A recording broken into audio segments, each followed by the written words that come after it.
Olá, pessoal! Hoje nós vamos falar um pouquinho sobre as neoplasias de mama, alguns conceitos, atualizações e relato de caso. Essa apresentação faz parte do nosso trabalho da disciplina de Oncologia Veterinária, do Programa de Residência em Clínica e Cirurgia Animal. A docente é a professora Gisele Castro de Menezes e os discentes somos eu, Silvia Carliani e Vanessa de Souza Sobreiro. Em relação às considerações iniciais, o que nós podemos saber hoje em dia com os nossos pacientes, né, em especial os cães, que com o passar do tempo, esses animais acabaram se integrando mais nas relações familiares com os seus tutores, e aí passaram a ter um maior cuidado em relação à sua saúde. Foram mais ao veterinário, foram mais vacinados, e por causa disso, conseguiram atingir idades maiores, né, uma longevidade maior.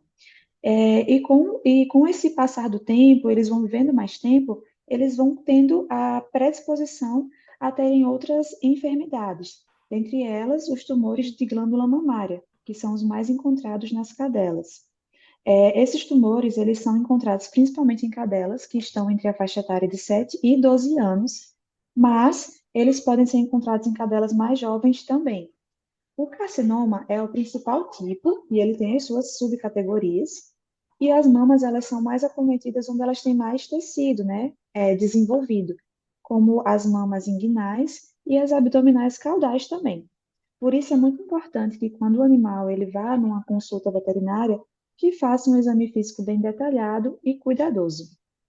Com base nisso, a gente pode falar do primeiro passo, que é o diagnóstico. Para a gente conseguir fazer um diagnóstico de uma neoplasia mamária, a gente tem que primeiro passar pela avaliação clínica, né? Levar o paciente numa avaliação clínica.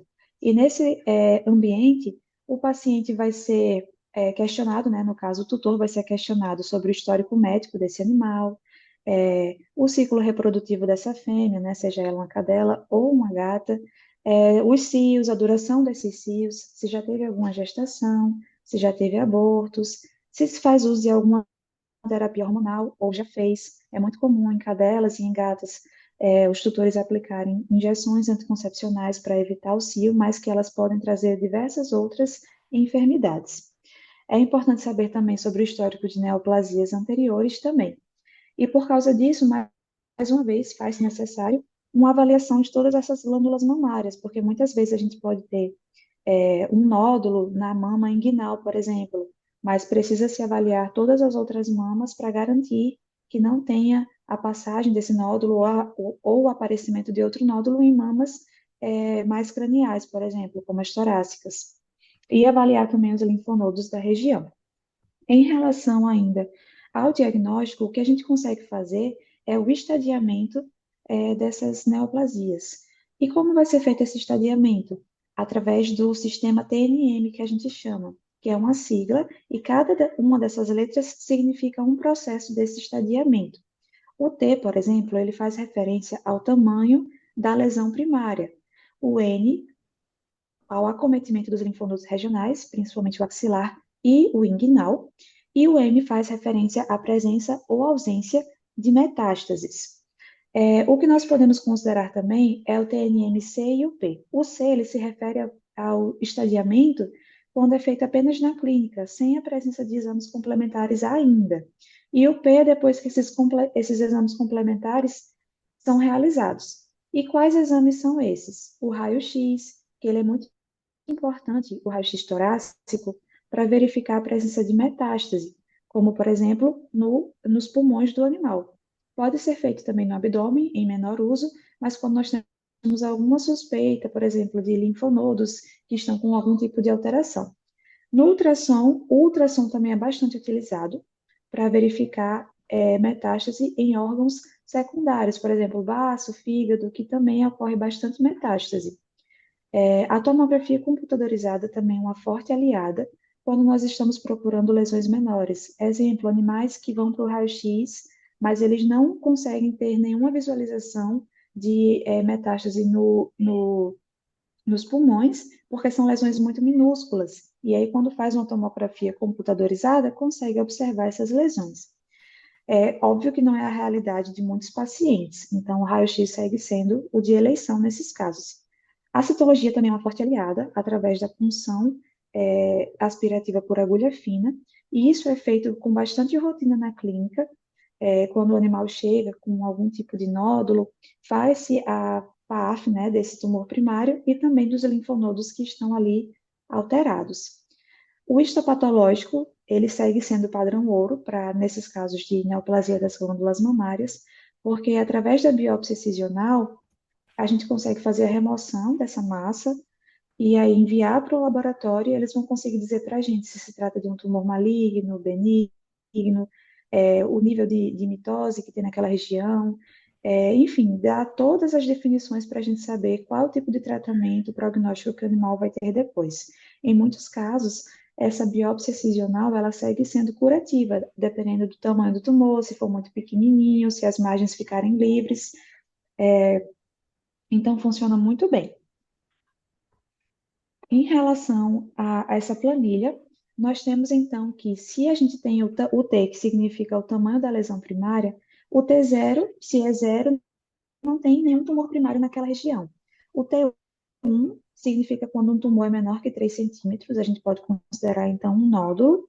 O T2 é quando o tumor está entre 3 e 5 centímetros, e o T3 um tumor acima de 5 centímetros, a gente pode chegar a considerar uma massa. Em relação aos linfonodos regionais, N0 é quando não tem metástase em linfonodo inguinal ou axilar, e o N1 tem essa metástase nesses linfonodos. E as metástases é quando M0 não tem metástase à distância, por exemplo, não tem metástase pulmonar, e M1 já se observa esse tipo de metástase. Então, assim, a gente consegue fazer o estadiamento de fato dos tumores nas cadelas. Então, quando a gente fala dos estágios 1, 2 e 3, a gente está querendo dizer que o animal só vai ter essa diferenciação de acordo com o tamanho dessa neoplasia que surgiu na sua mama. Porque em nenhum desses três estágios a gente vai ter metástase e não vai ter linfonodos alterados. No estágio 4, pode ser qualquer tamanho. O animal ele vai ter acometimento dos linfonodos, mas ele não vai ter metástase. E o estágio 5 pode ser qualquer tamanho de nódulo e pode ser qualquer acometimento de linfonodo, com acometimento ou não. Mas o estágio 5 ele já é um estágio mais avançado porque ele tem metástase. Bom, sobre o tratamento cirúrgico das neoplasias de mama, o principal foco é a técnica cirúrgica, que deve ser abordada adequadamente, e a princípio o animal é colocado em decúbito dorsal, né, para visualização das mamas e ver o acometimento devido às mamas, para então seguir, após toda a técnica ascética, seguir para incisão elíptica com margem de 1 a 2 centímetros do tecido saudável. Porém, há autores, como Caldas, 2017, que indica fazer com margens de 3 centímetros, para ter uma segurança maior. Além disso, um momento importante na mastectomia é o controle de hemorragias, né? Aqui, como pode-se ver, tem artéria e veia torácica lateral, tem as artérias e veias epigástricas, superficial cranial e a caudal, que são as duas principais que devem ser ligadas para controlar qualquer tipo de hemorragias. A cranial, ela fica em topografia de músculo reto abdominal e a caudal fica na topografia do anel inguinal. Outro ponto importante é que deve também se aprofundar no subcutâneo e às vezes até mesmo pegar a fáscia muscular, porque às vezes está também afetando. Então, pode também retirar a parte da fáscia muscular externa. Na técnica cirúrgica, um momento bem desafiador é o momento da síntese, né, que tem muitos problemas a serem enfrentados, principalmente para fechar a pele adequadamente. E o momento mais desafiador é a obliteração do espaço morto e manter a diminuição da tensão na linha de incisão, quando faz essa síntese da pele. Técnicas, as principais técnicas que auxiliam nesse fechamento, na síntese da pele, são as confecções dos flaps, das pregas axilares e inguinais. Geralmente, os flaps, os mais usados são quando são tumores de cadeia mamária torácica, porque, principalmente em cães que tem um tórax profundo, né? E aí, como não tem tanta pele e o espaço é muito grande, geralmente são associados aos flaps das pregas axilares. Além disso, para ajudar nesse controle de tensão da ferida cirúrgica, o ideal é soltar a pele ao redor, fazendo algumas suturas, que se chama de Alken suture, para aproximar mais os bordos da ferida e assim facilitar essa aproximação. Outra questão para ajudar não ter deiscência dos pontos é a colocação de drenos. Os principais mais usados são os drenos de Penrose, que são colocados no espaço morto para diminuir o acúmulo de fluidos e aí, consequentemente, não ocasionar indecência. Outro ponto que a gente pode ser levado após a cirurgia é a confecção de bandagens compressivas, que elas vão facilitar com a diminuição do espaço morto e vão ajudar na cicatrização. Além disso, vão fazer esse papel do dreno também, juntando todo o conteúdo que vai sair pelos drenos. Assim como todas as cirurgias, a cirurgia de mastectomia, ela possui algumas complicações que são bastante relevantes, que a gente tem que se preocupar. É a formação de seroma, por isso que a gente associa a colocação de drenos, para justamente diminuir, mesmo assim, às vezes ainda forma. A infecção da ferida, por ser uma região que fica muito em contato com o chão, né, porque o animal se deita demais, por ter muita formação de seroma, a gente encontra bastante focos de infecção e também se não for feita a técnica cirúrgica adequada. A deiscência de pontos, que também já é uma preocupação devido ao tensionamento da ferida. Necrose isquêmica, nos pontos que a gente faz muita tensão da pele, afeta muitos vasos, então tudo isso a gente tem que ter muito cuidado. Automutilação, porque o animal sente muita dor, o animal se sente incomodado, então às vezes ele mesmo fica se automutilando, não só na região da cirurgia, mas em outras regiões. As hemorragias, que também devem ser levadas em conta em relação àqueles principais vasos que a gente faz no momento da cirurgia, a ligadura, né, a epigástrica caudal e a cranial, são as principais, mas os outros também são de grande importância e contribuem para essas hemorragias.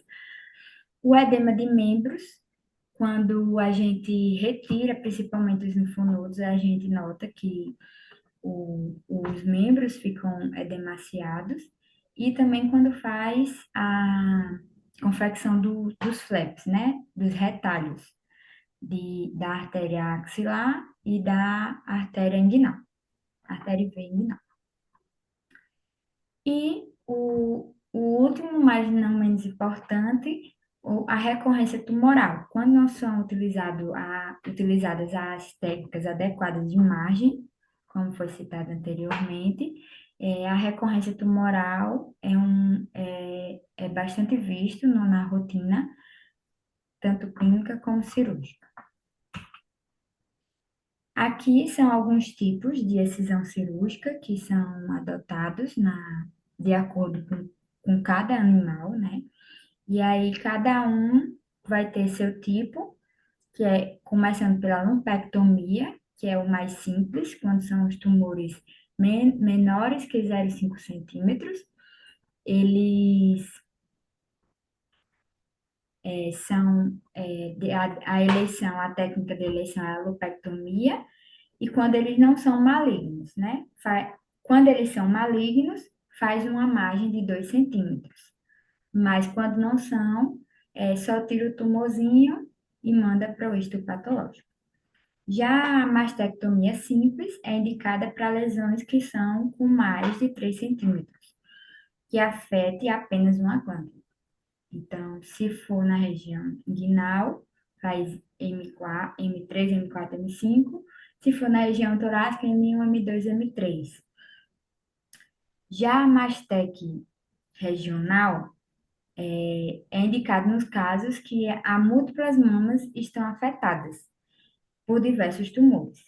E aí, pode também estar acometida as mamas adjacentes, e por isso que é adotada a mastec regional. Já na mastectomia unilateral, a gente opta por tirar da M1 a M5, então a cadeia toda, da mesma cadeia, porque tem múltiplas glândulas afetadas e múltiplos tumores. A mastectomia bilateral é indicada quando também tem diversas mamas afetadas, porém ambas as cadeias estão afetadas. Nesse caso da mastectomia bilateral, ela tem controvérsias, tem autores que preferem fazer a bilateral, tem autores que preferem fazer unilateral, e depois de 6 a 8 semanas, fazer o outro lado, o lado contralateral. E aí vai depender muito do animal. Mas, para o conforto do animal, o ideal seria fazer primeiramente um lado, principalmente esses cães que têm o tórax mais profundo, como foi dito anteriormente, e depois fazer o outro lado, o lado contralateral, para não ter tantos problemas pós-cirúrgicos, como foi citado, de deiscência, de seroma. Outro ponto importante nessa questão, principalmente da mastectomia regional, bilateral e unilateral, é a linfadenectomia.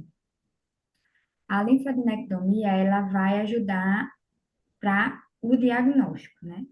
A retirada do linfonodo vai indicar se o animal, se ele está afetado ou não, e, consequentemente, vai ajudar no estadiamento da doença.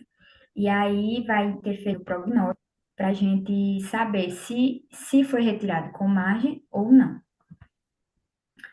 Para a linfadenectomia, as principais técnicas que tem hoje colocar a coloração do azul faz a coloração e ele mostra as vias linfáticas até direcionar para o linfonodo.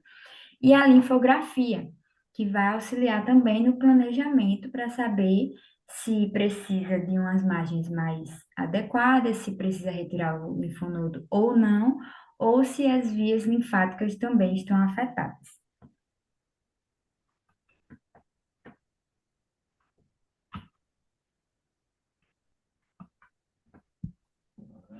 Aqui são os tipos de excisão cirúrgica, de acordo com Caldas et al., 2017. Aqui é a regional torácica, a primeira. A segunda, a regional caudal. A terceira imagem é a unilateral, mastectomia unilateral. A quarta imagem é a cranial total. A quinta, a caudal total, e a sexta, a bilateral.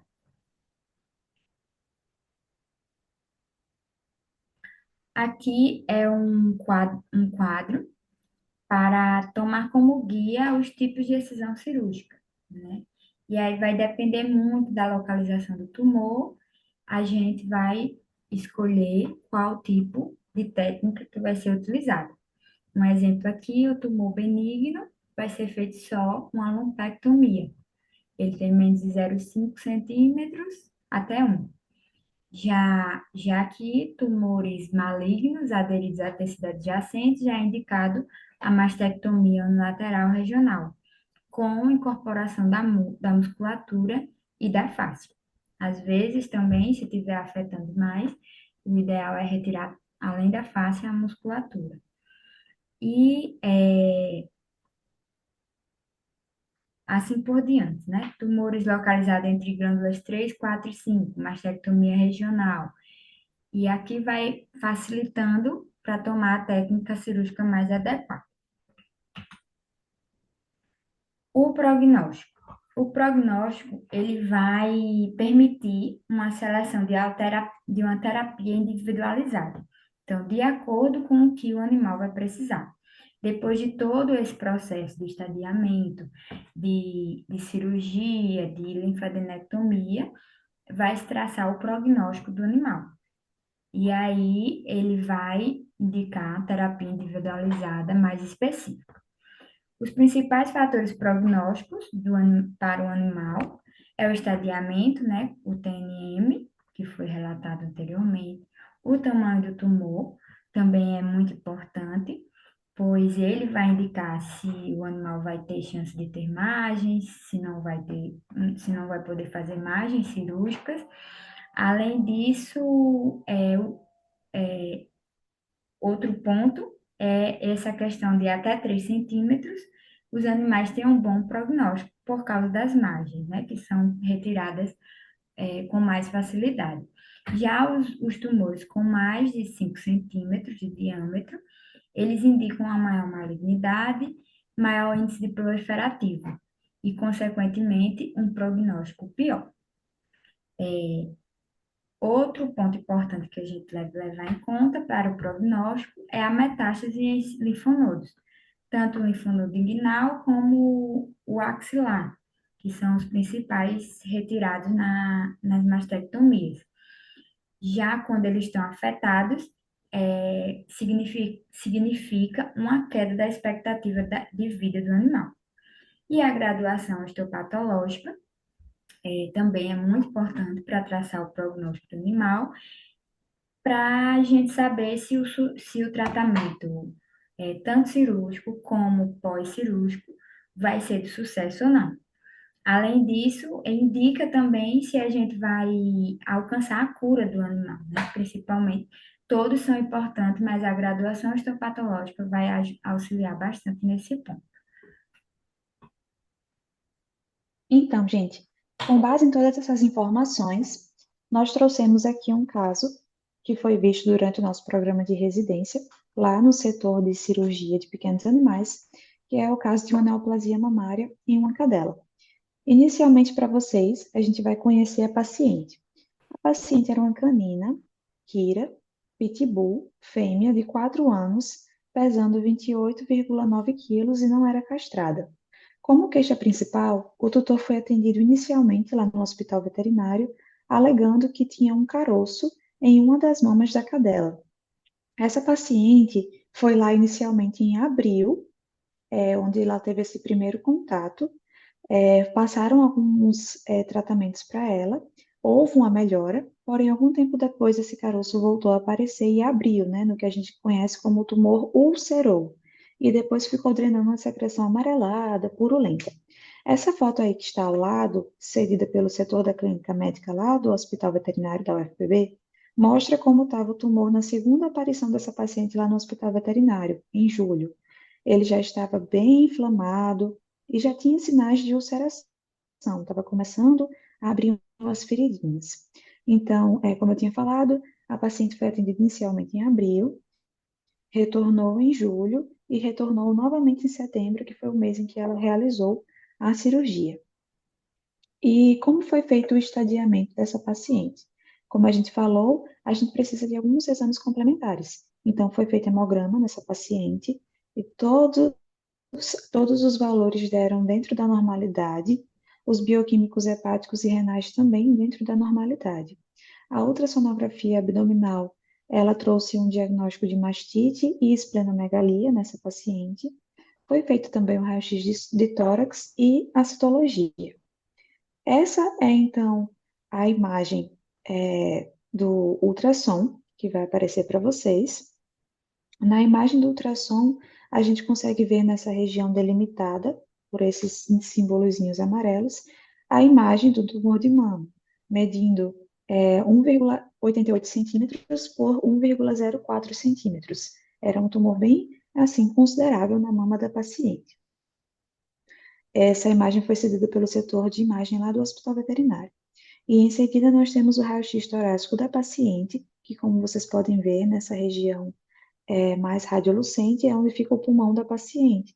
E nesse pulmão nós não conseguimos detectar, não foi detectado nenhum foco de metástase também, levando-nos a crer que a paciente de fato não estava no estágio 5, por exemplo, de estadiamento, porque ela não tem metástase, não tinha no baço, não tinha no fígado e também não tinha no pulmão. Em relação à citologia, a primeira foi realizada em abril de 2024, né, que foi a primeira vez que a paciente chegou ao hospital veterinário com essa queixa. E o resultado foi sugestivo apenas de hiperplasia mamária. Por isso que a paciente ela foi medicada, foi passada um tratamento e ela voltou para casa. E então teve a recidiva, né? Ela teve que voltar ao hospital em julho e passou por um novo acompanhamento, realizando uma nova citologia em setembro de 2024 também, a qual foi sugestiva de carcinoma mamário e seria necessária então uma intervenção.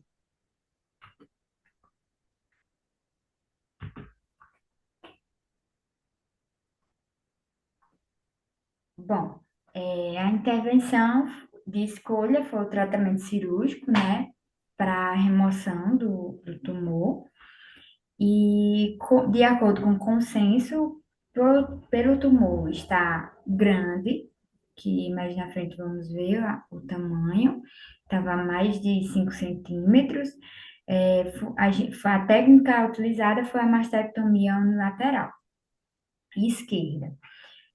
Mas antes da mastectomia, foi realizada a ovarohisterectomia, né, terapêutica, para ajudar na questão da formação de novos tumores.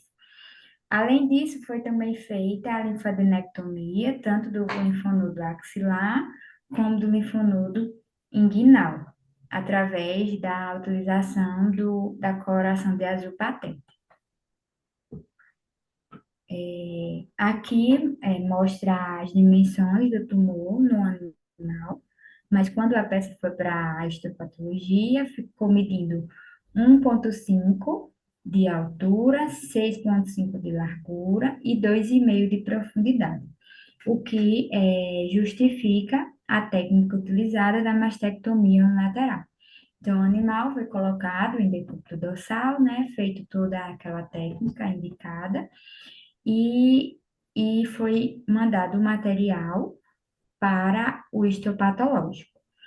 O TNM do animal, o estadiamento que a gente caracterizou, foi um animal de estágio 3, porque o T dele, o tamanho do tumor era 3, não tinha nenhuma metástase, então o M foi 0, e não tinha nenhum linfonodo metastático também afetado, então o N foi 0. E ela se encaixou no estágio 3. A caracterização do tumor, uma superfície focalmente cerada, como é possível ver na imagem. Além disso, multilobulada, tem a presença de multilóbulos, consistência firme e drenando uma secreção piosanguinolenta. Em relação ao exame histopatológico, foi confirmado que o animal ele tinha um adenomioepitelioma, que também pode ser chamado de adenoma complexo. Esse tipo de neoplasia, ela pode ter comportamento benigno ou maligno também. É bem raro nas mamas, é raro inclusive nas mulheres, né, onde começaram esses estudos. Nas cadelas também é uma neoplasia rara. Em geral, é um tumor benigno, composto por proliferação de células epiteliais e mioepiteliais. No caso da paciente, tendeu mais para o lado maligno. E aí a gente consegue ver no próximo slide a imagem da lâmina. Aqui é a lâmina do histopatológico, onde é possível observar os túbulos, que ainda não estão bem formados nessa região aqui do canto direito. O adenomioepitelioma tem tanto a presença do componente epitelial como do mesenquimal. E aí ele é composto tanto por essas células alongadas, que é possível ver aqui, com citoplasma mais claro, e com presença de vacúolos, que aí caracteriza essa parte mesenquimal. Como conclusão, a gente concluímos, né, tanto com o consenso como nossa rotina cirúrgica, que o estadiamento é primordial para a escolha adequada da técnica cirúrgica. No caso de Kira, é, o, foi que faltou eu falar, em relação à citologia dela. A princípio tinha dado uma mastite e depois deu um carcinoma mamário. Então, se a gente não tivesse feito essa segunda, talvez a gente tivesse feito uma mastectomia regional, e aí poderia ficar margens e tudo mais. Então, foi primordial, né, o estadiamento dela, feita a segunda citologia, e aí foi visto que tinha algum componente maligno. Não foi o da biópsia, mas já sugeriu alguma coisa mais grave. Além disso, da escolha da técnica cirúrgica, evita também as recidivas, porque a gente escolhe as margens adequadas, a técnica adequada e os cuidados também adequados durante o procedimento cirúrgico. E em relação à paciente, ela retornou com a ferida cirúrgica cicatrizada e até o momento sem recidivas, no local cirúrgico e nem nas mamas adjacentes. O animal foi encaminhado para um oncologista para um acompanhamento mais específico. Aqui segue as referências do nosso trabalho. Muito É obrigada. isso. Obrigada.